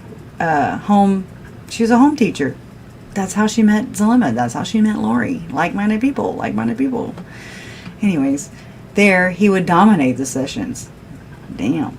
He would dominate the sessions. He would intimidate anyone who did not agree with his interpretations of Scripture, and later encouraged others to intimidate those who disagreed as well. Lundgren sought to convince his sect that he was God's last prophet. He asked for money from his supporters, some of whom would give him their life savings, which often were calculated to be thousands of dollars. Sounds a lot like Melanie Pulowski. Right. And how, yeah, Zalima said into trial testimony that, you know, she was gonna, they wanted her to move up to Rexburg, and what am I gonna do for a job? There's no cuddle jobs over there. Nobody needs cuddling in Rexburg. So Lori's like, it's okay, girl. Melanie Pulowski's got us. Okay, she got us. We don't have to work. Okay. Stupid. It's stupid if it is Lori and Chad with that narrative, and it's stupid if it's the church with that narrative. I'm just saying, it's stupid. Alright. So, I lost my spot. So, yeah, he asked for money from his supporters, which was thousands of dollars. He then proclaimed he had received a call, I'll say a revelation, from God to move to Kirtland, okay, where he and his supporters would soon witness the second coming of Christ. It's the same story, different day, same trailer, different park, same turd, different toilet. Excuse my French, it's hot in here. So, come up with a new narrative, church, okay? Come up with a new narrative. That's all I'm just saying. Because this one's kind of, you know, this one's old. This one's getting very old. So, anyways, just like, so this reminds me of when Chad, in his own words, I believe this, you know, received a revelation from God, a voice, an audible voice, right? Told him that he needed to move to, him and his family needed to move to Rexburg, aka Salem, in 2015. So, again, I think they take a lot of what they know out there, and a lot of, and they just make it really outlandish, you know. But when you have zombies and just all these nonsensical things, it's so gross. Anyway, so the second coming of Jesus Christ. This, again, I've learned recently that there are 5 different second coming of Christ kind of things, related things. So, according to Wikipedia, which is just, it's not going to be Mormon tailored, it says the second coming is a Christian, Islamic, as well as, I guess, Baha'i, I don't know how to say it, belief that Jesus will return after his ascension to heaven about 2,000 years ago. The idea is based on messianic prophecies and is part of most Christian eschatologies. Anyways, where he and his supporters would soon witness the second coming of Christ on May the 3rd, my birthday, and Lundgren's birthday, no year specified, conveniently, right? Anybody thinking about Julie Rowe right now? At the Kirtland Temple. So Jesus was supposed to come back on his birthday, no year specified though, on Lundgren's birthday. Anyways, because they were going to have a temple takeover. Lundgren told his followers that it would be necessary to seize the temple by force and hold it for the momentous event. The conspiracy involved burglarizing adjacent church homes and committing murder as part of the takeover. He called the land around the temple, quote unquote, the vineyards. I just said it ahead of time. Which had to be, quote, redeemed or, quote, cleansed.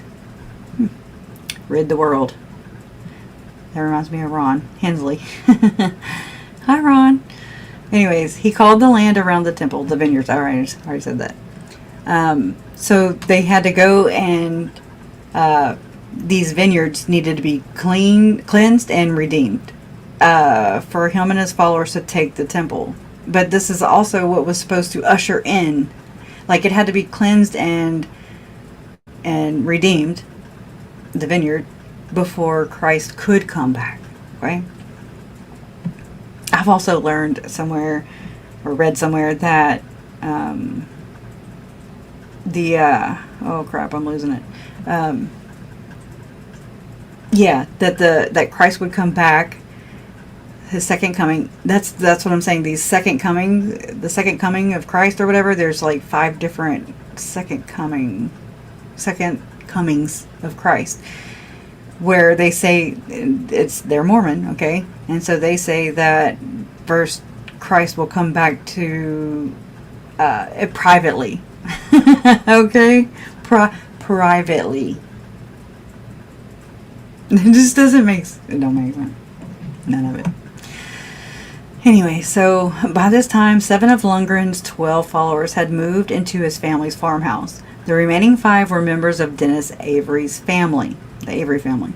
Lundgren felt the Averys were committing a sin by not living in his house. He didn't like that.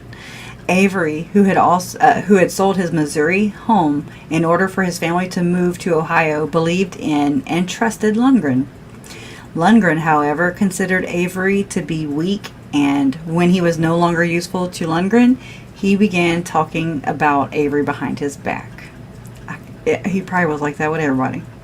Anyways, Lundgren often used Avery as a scapegoat for the sex trouble, even though he was one of the biggest financial contributors. Yeah, whenever you bleed it dry, bad choice of words. You know what I mean. Then you become expendable to these people. Look at Lori. Avery decided to set apart a relatively small amount of money for his family's use, with a bank account, usually. Once again, Lundgren considered this a sin because he wanted all of his followers' money to be given exclusively just to him. In time, Lundgren convinced his followers that they had to seize the temple, from which he had stolen about $40,000 from, and to kill anyone who stood in their way. He changed his mind, however, and started telling his followers that they had to kill a family of 5 instead if they wanted to see God. As punishment for their disloyalty, that's in quotes, he chose the Averys. At some point, he referred to the slaughter of the Avery family as, quote, pruning the vineyard, unquote. Let me go check on y'all. I know, I'm just back here just a gabbing. I also don't believe Valo's cult is done. Yeah, I hope so. I hope so. That's okay, Lee. You say your spelling's bad, but when it comes to like reading and stuff, I'm just not that great anymore with reading out loud. Used to be great. I used to be super awesome at this, memorizing stuff, and anyways, I chunk it to the trauma brain. Yeah, I can see clearly now. Light shows the truth. It's like all the narcs wanting world control and domination. Geez. Amen. It's what it is. That's money, power, and sex, and exploitation, and just, you gotta get the getters for the getters get you, It's so stupid. It's so stupid. Hey, girl. Oh. Bye. Oh my God, I didn't know that. Did they rename Avo? Oh no, you're talking about, that's Preparing a People.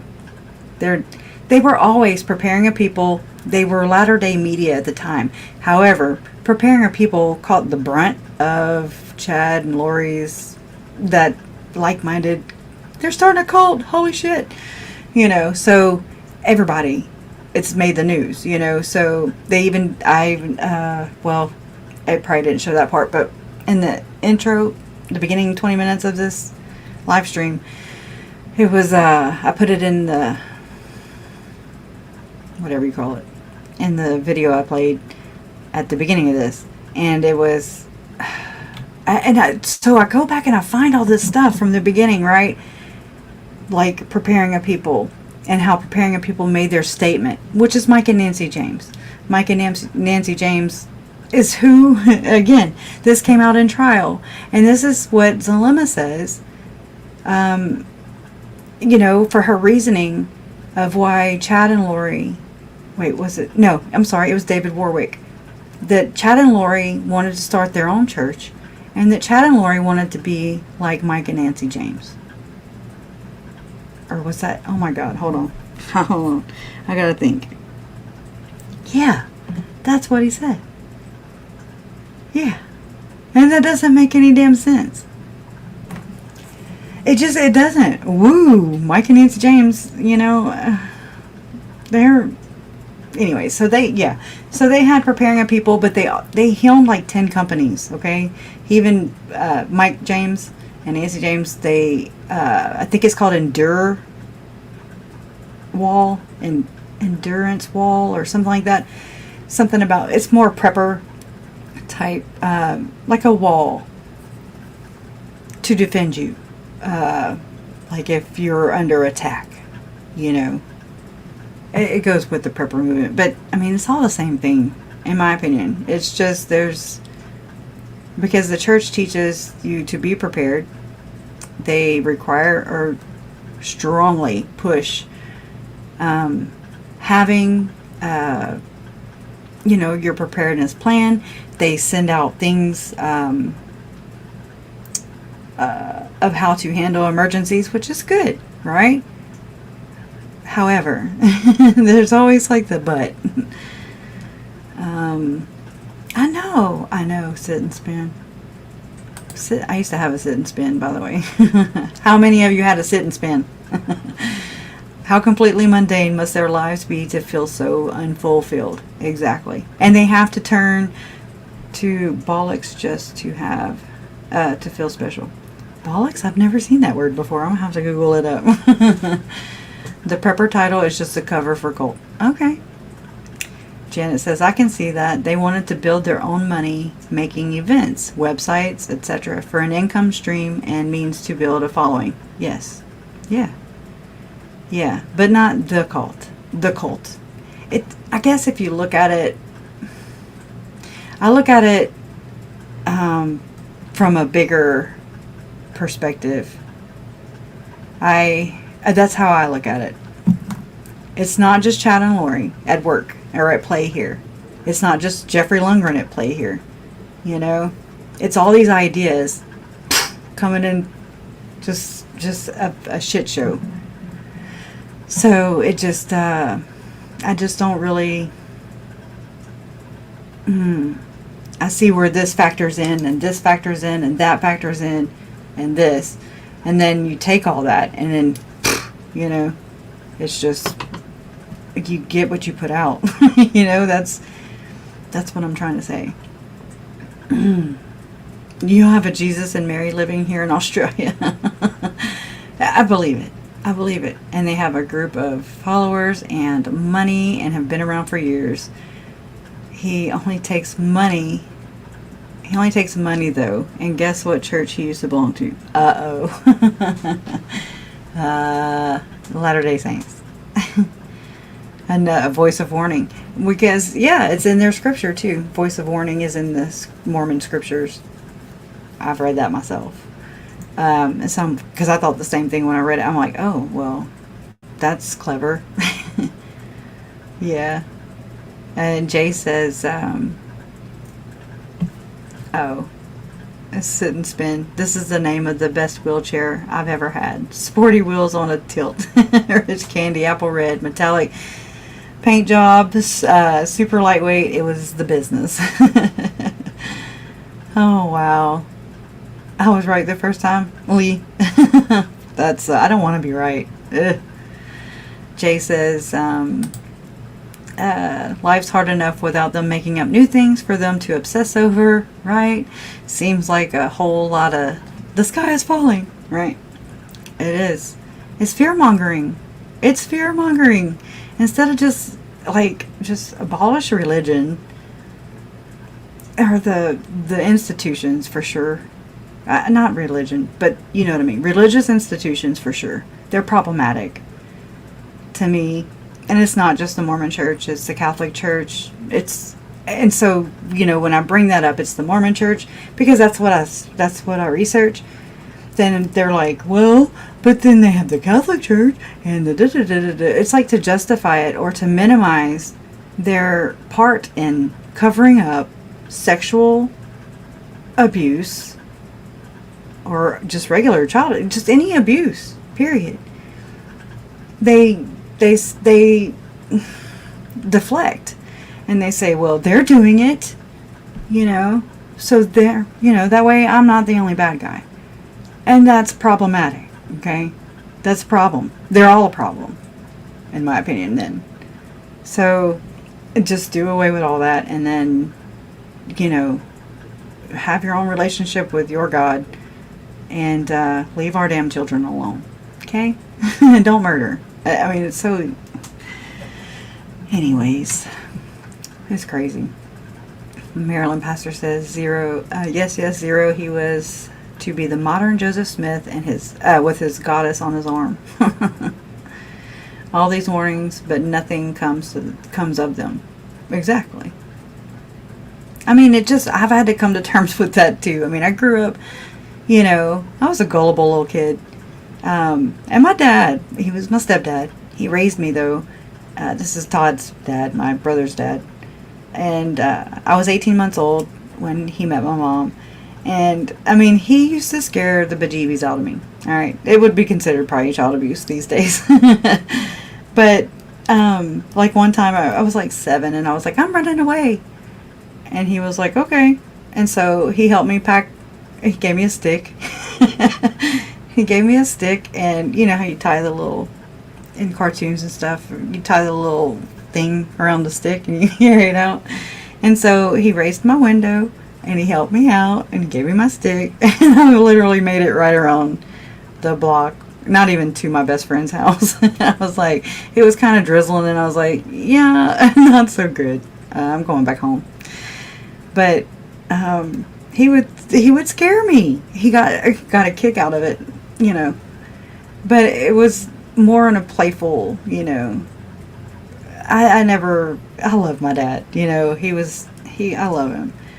And, you know, he died in 2022 without ever getting to meet his grandson, his only grandson from his only son, and that would be JJ. So he died in April of 2022. Yeah. So, but anyways, yeah, I mean, fear-mongering. Your first cult leaders are your parents, in my opinion. And so, you know, fear-mongering is real. Yeah, he made me a hobo bindle. There you go. But, I mean, he called me out young, you know? So, but anyways. So I tended to believe what my dad would say. You know, we live in Lake Charles, and there's a lot of industrial plants and chemical plants where I live. And a lot. And you know, they blow up from time to time. And I live actually closer to the plants, closer suburb to the plants. And whenever Hurricane Laura came through, we have what is it? We used to call it Palo Capri Casino. It was on a barge, and the hurricane caused the barge to unloosen or whatever. It came undone. It was no longer tied to the shore. And so it became rogue, and then it hit the 210 bridge pylons, and so it was just slamming up against the pylons, you know. Like, we have two bridges here, the I-10 bridge and the 210 bridge. And the I-10 bridge should have been redone a long time ago. And that's the one it was hitting. And so that bridge is still in use. And you call it the Palo Debris too? Right? Oh my God. So, but my dad told me a long time ago, like when the Gulf War, this is when Bart Simpson was real big. Okay. I was like in I was probably in 7th grade. And he was like, yep. And that's why I wouldn't watch the news, because it was so scary, you know? Like, all these bad things are happening, and you're just like, I'm good. And it would give me like anxiety attacks, panic attacks. But, I mean, it doesn't take much, you know? My dad was like, yep, if they drop a bomb here, you know, it's going to blow the salt mines up. And I'm just like, oh my God, I remember freaking out. And this is where anxiety comes from. So, yeah, I mean, this was a long time ago. But And then the Y2K bug, y'all. I was in labor during the Y2K bug, right? And you read the headlines and stuff. Again, I was not big on news, but I would read headlines sometimes. And this is really before I got into or on the internet. And it said, you know, that the clocks weren't going to be able to roll over. And so there was this big scare about the Y2K bug. And I was like, oh my God, I am literally about to have my first child. And I'm in a hospital and the plans are going to blow up. And, you know, I just want to be a mom. And, I mean, that was just a consideration, you know, fear mongering. It's not cool, yet there's a lot of it. So it's just weird. It's just bad. It's the level of atrocity that all religions claim as love. Right. There's no such thing as a religion of peace. I agree with that. That's just it. And I didn't know any better. I didn't care. It never was an issue. It was a non-issue before this. Although my grandfather was on the extreme side of Catholicism, I didn't know that until this happened. Then, you know, through this story, I have learned a lot of things about my own family, my own upbringing, where I'm like, okay, now I get it. Now I see why, you know, and but I wonder too how my Uncle Charles, whose dad was, like I just said, pretty extreme, and he shoved his beliefs down his children's throats and grandchildren and us, just not as much that I can recall, but he definitely shoved it onto my Uncle Charles, my mom, and I'm sure the rest of his kids, you know, my aunts and uncles, but, you know, I can't speak. I can't speak to their experience, but I can only imagine. So I wonder a lot why and how my Uncle Charles basically jumped out of, or what do they say, or flopped or jumped out of one pan into another. So, yeah. You were indoctrinated and subjected to mental torment with threats of hell and whatnot. No child should ever have to live with that on their shoulders. Wow. And here I am just like justifying it. You know? Yeah. That's what I'm saying. It's gotten me to really, really dig deep. Still evolving. So, I mean, that is the good in this, you know. We grow. It's what we don't know. I'm still simple. I'm a simpleton, but learning about the world that I live in, and that my kids live in, and then one day my grandchildren will live in. Garfield. By the way, happy birthday, Donna. You 65-year-old cougar. No, I'm kidding. Unless you want to be. But yeah, our ma, Donna, she just celebrated her birthday yesterday, so I just wanted to tell her that. And my Aunt Laura whore, her birthday is, what's today, the 24th? It's either the 26th or the 27th. She'll turn 50 in jail, but at least she gets to turn 50. Tammy did not. Neither did the kids, neither did, you know what I'm saying. So I thought the cat was commenting because I saw I saw the comment.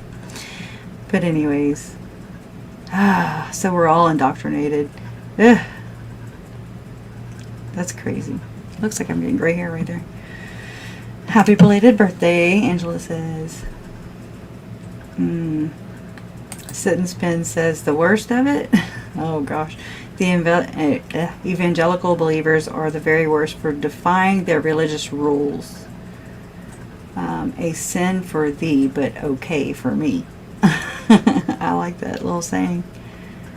Yeah. It's high bottom kettle. It's like, hi. None of us are better than the next. You know? or that's my belief.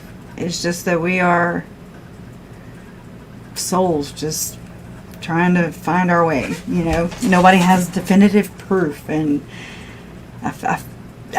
my way of seeing it, I guess, right now at this point, is that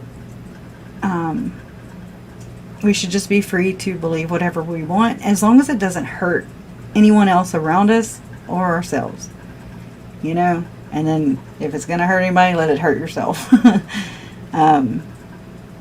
It just is, it's just nonsense. It's senseless, and just, whether,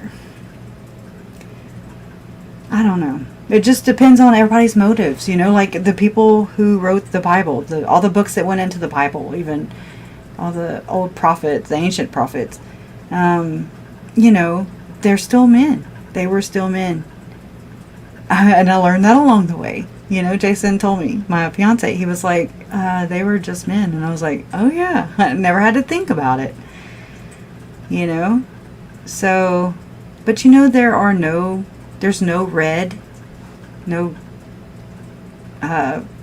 you know, in the Bible, I think there's the words written in red, and that's what Jesus said himself. But there's none of that in the Book of Mormon. So, I'm just saying. Just one of the things I noted. But, again, I'm not going to sit here and say that what I believe in, or the God I believe in, is better than yours, or Chad and Lori's, or whatever. But my God's not violent, you know. Mine is not violent. I don't think the stories are verbatim in the Bible, even, you know, for sure. They were just dreams and visions. And to me, how I see it from right now, just from this look, without having to go too deep into the philosophy of everything, because I mean, you have to start questioning everybody's end game. What's their narrative? But I really do think that the narrative works to these institutions, these harmful institutions, when it is twisted to fit their narrative. And so that's gross. I'm against that. I'm not for that at all. You know? I mean, just take it or teach it as if it were a moral story. I don't know. But anyway, so we're already at 2 hours, and yeah, I've rambled a lot. But I do appreciate y'all being here. And, oh, and Uncle Jerry, happy birthday. He's the one that said, they got the bitch. You know, he's my godfather, actually. And, so his birthday was, and so was Jonathan, my cousin. So happy birthday, if y'all see my podcast. Anyways, so yeah, I'm trying to think of what else. Anything else y'all can think of? I could, you know, refresh my comments there. The New Testament, unfortunately, is completely negated by Jesus saying he agrees with every punishment in the Old Testament. Oh. See, I need a whole simplification website of things that I explore. That way they can just simplify it for me. You know? Aw, thanks. Thanks, Sit and Spin. I'm glad that you're here. Always. I love to learn. I know that I say a lot of things that are ignorant. I'm ignorant. You know, I'm trying not to be, but it's hard to really talk about something that I really don't I really don't understand completely. You know, and I'm still learning. It's complex. It is so complex. Religion, period. And then, so I just try to look at it through the lens of how I've learned through this case, you know, and that was with the lens of Chad and Lori. The way Chad and Lori allegedly saw things, the way things have come out as fact. Even things that I recall experiencing, conversations I had with Lori, things like that, you know. I just try to reflect off of those and see how they see it. I want to see it how they would look at things, how their worldview, you know. That's some demented eyes. Right? Yeah. And I say without each other too. You know, a lot of us we all experience things different. We're the only you you're ever going to be. You're the only you you're ever going to be. Good night, little brands. So glad you're here, girl. I miss you. You've been busy, huh? I love you too. So, well, anyway, so I'm going to go ahead and go. I went ahead and uploaded that other video. Hopefully it doesn't have question marks all over it. But, yeah. So I think I'm going to come back tomorrow night and I'll read it from a different script. This one will be the book. It's called, it's from Pete Early, is the author of the book. And, hold on, that's Chad's book. It's called Prophet of Death, The Mormon Blood Atonement Killings. And so it really goes into the background of what these people are, you know, how they came to be, you know, and more in depth than just a Wikipedia article.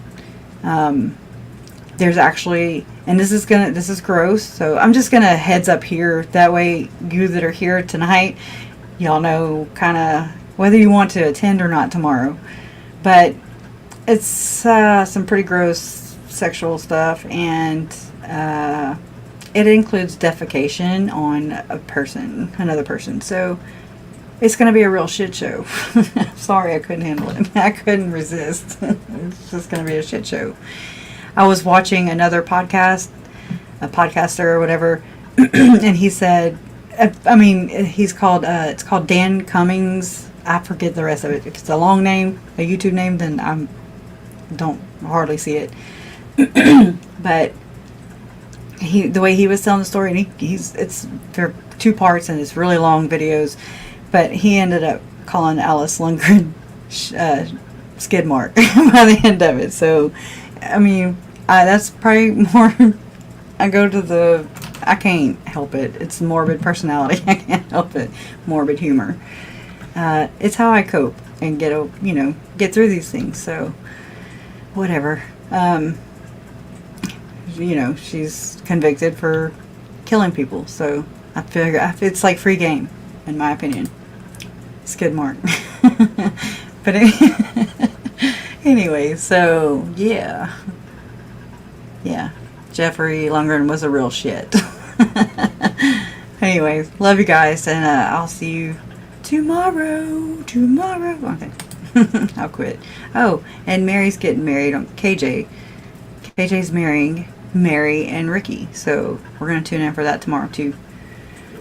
Gotta see if it's okay if KJ marries me and Jason. I'm just kidding.